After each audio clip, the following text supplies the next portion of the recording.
Lula voltou a ser vaiado ao participar da Marcha dos Prefeitos nessa manhã em Brasília. O presidente foi vaiado em pelo menos 3 momentos. Primeiro, ao ser anunciado para entrar no palco. Também teve aplausos, mas as vaias foram preponderantes, chamaram mais atenção. Alguns ministros presentes fizeram menção de reprimir as manifestações, mas quem estava lá ignorou. As vaias se repetiram ao ser chamado para falar, quando Lula foi chamado para falar também.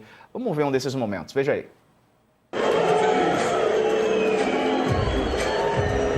Eu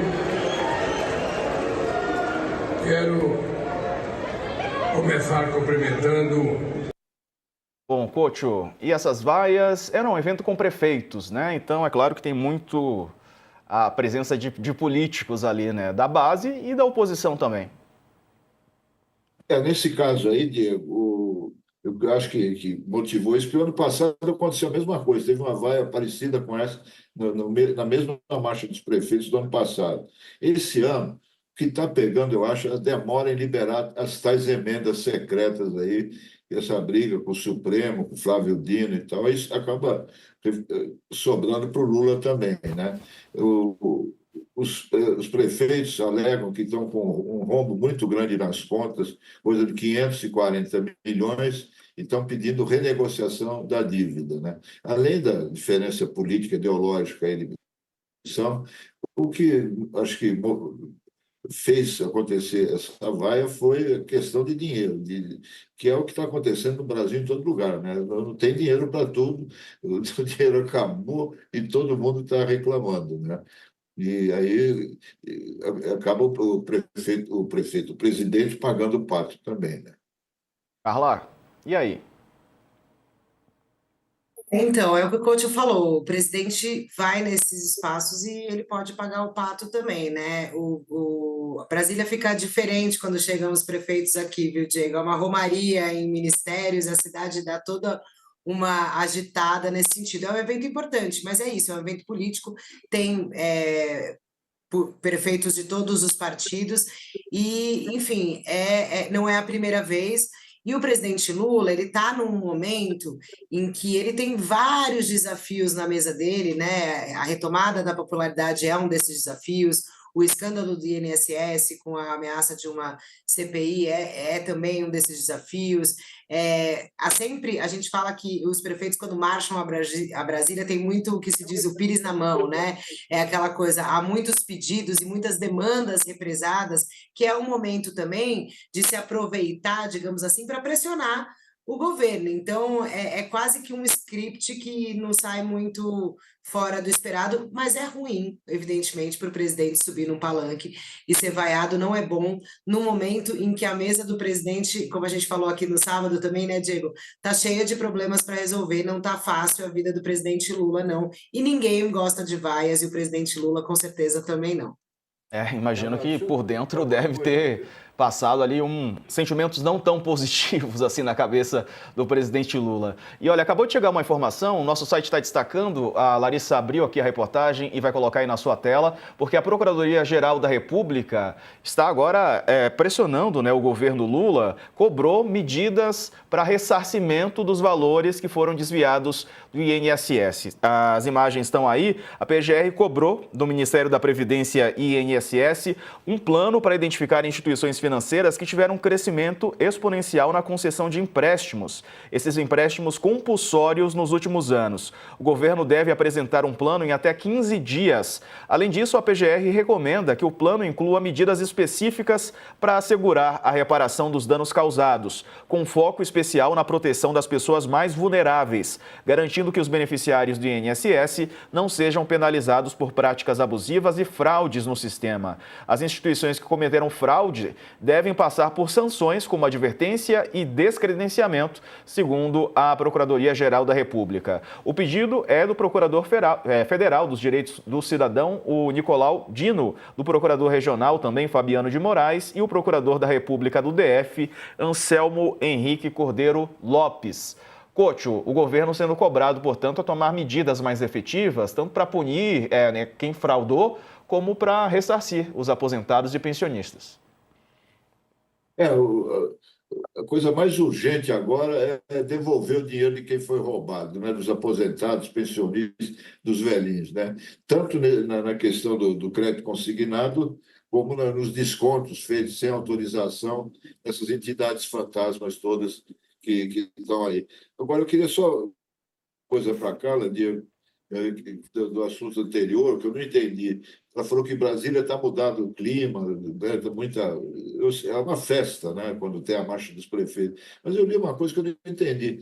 Se tem 14 mil pessoas que estão lá participando da marcha dos prefeitos, mas nós só temos 5 mil municípios. Como é que é isso? Os outros são o quê? Os outros vão lá para vaiar? Quem são os outros? Então, coach, eu acho que deve ter aquela coisa, assessor, secretário, que vem, às vezes, é um secretário que vem com foco específico, consegue conciliar uma agenda que seja num ministério mais técnico, agricultura, saúde, traz auxiliar, assistente, mas normalmente é isso. Vem bem mais do que os 5.500 municípios que a gente tem, enche a cidade e fica bem, bem tumultuado mesmo. Ó, falando em marcha dos prefeitos, o presidente Lula elogiou hoje nessa marcha o ministro Rui Costa, nesse discurso que ele fez em Brasília. Lembra, né, que na semana passada houve uma crise lá com a fala da primeira-dama Janja. Rui foi envolvido em meio a especulações do Palácio do Planalto. Havia uma ideia de que ele era o provável vazador dessa informação. Veja aí. Às vezes, sempre o chefe da Casa Civil é tratado como se fosse o cara que não deixasse as coisas acontecer, quando, na verdade, todos vocês, prefeitos, devem ter um secretário que tem o mesmo papel do chefe da Casa Civil. É fazer com que as coisas funcionem corretamente e que todos os secretários se dirijam a ele para que as coisas possam dar certo. Eu quero aproveitar na frente dos prefeitos e agradecer o papel importante e relevante que o Rui Costa, o governador mais bem-sucedido da Bahia, joga no meu governo. E aí, Carla? Então, é aquela coisa, né? O presidente Lula também adora aproveitar esses momentos pós-crise para usar esses eventos e falar: olha, tá tudo bem, aqui tá tudo certo. E o Rui Costa, ele é uma figura, até pelo cargo que ocupa, a gente sempre fala isso, o ministro da Casa Civil, ele quase sempre não acumula muitos amigos, porque ele fala muito não, né? Ele barra muitas coisas, é na mesa dele que muitos desses pires e pedidos acabam parando e chegando. E o ministro Rui Costa foi acusado nesse episódio envolvendo a Janja na China de ter sido um possível vazador da fala da Janja no jantar do Xi Jinping em relação ao TikTok.